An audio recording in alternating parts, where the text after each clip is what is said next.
तो hello friends, welcome back to my new video. तो आपका 1 बजे 1:30 पेपर है जो कि फसल उत्पादन का है आज 11 तारीख को।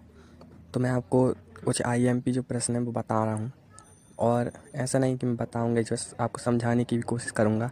आप इतना भर पढ़ लें और समझ लें कि आप अच्छे से लिख सकें। तो चलिए वीडियो शुरू करते हैं।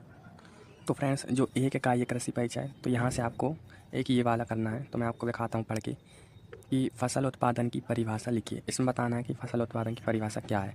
तो इसमें है फूलों को उगाना और उनका प्रबंधन करना ताकि वे खाने, रेशे या अन्य उपयोगों के लिए उपयोगी हो सकें।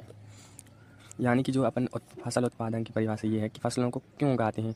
तो क्या है, खाने, रेशे, खाने की जो वस्तुएं, खाने के पदार्थ हैं उनको प्राप्त करने के लिए। दूसरा है फसल उत्पादन के 2 महत्व लिखिए। तो फसल उत्पादन के 2 महत्व, यानी कि महत्व बोलें या फिर लाभ। तो इसमें है फसल उत्पादन के 2 महत्व। पहला, खाद्य सुरक्षा सुनिश्चित करना, यानी जो खाने की जो वस्तुएं हैं उनको सुरक्षित करना, जैसे धान और गेहूँ, ये सब खाने वाली जो फसलें उनको सुरक्षित करना है। दूसरा, किसानों के लिए आय का स्रोत, किसानों के लिए आय का और रोजगार का भी एक स्रोत माना जाता है फसलों को। तीसरा है ये वाला कि उद्यान विज्ञान की परिभाषा लिखिए। तो उद्यान विज्ञान, जिसे बागवानी भी कहा जाता है, कृषि विज्ञान की एक शाखा है जो फल, फूल, सब्जियां, मसाले, औषधि पौधों से रोपण, फसलें और सुगंधित पौधों की खेती, उत्पादन, प्रसंस्करण और विपणन से संबंधित है। इसके लाभ यह किसानों की आय में वृद्धि करता है, और दूसरा है देश की खाद्य सुरक्षा सुनिश्चित करता है। को दिखाते हैं हम नेक्स्ट। ये वाला ज़रूर आएगा गाइस, आप लोग देखिए, ये वाला ज़रूर आएगा कि राष्ट्रीय अर्थव्यवस्था में कृषि के 4 महत्व लिखिए। पहला, खाद्य सुरक्षा, रोजगार भी मिलता है इससे किसानों को। तीसरा, कच्चे माल का स्रोत और विदेशी मुद्रा अर्जित करना।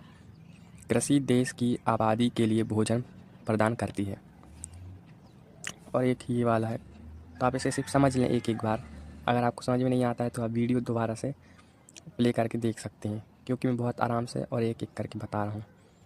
तो इसमें है नेक्स्ट कि कृषि के व्यावसायीकरण से क्या तात्पर्य है। तो कृषि के व्यावसायीकरण, तो जो व्यावसायीकरण जो लिखा है, इसका मतलब है भाई वे फसलें जो कि व्यवसाय के लिए, यानी कि व्यापार के लिए उगाई जाती हैं।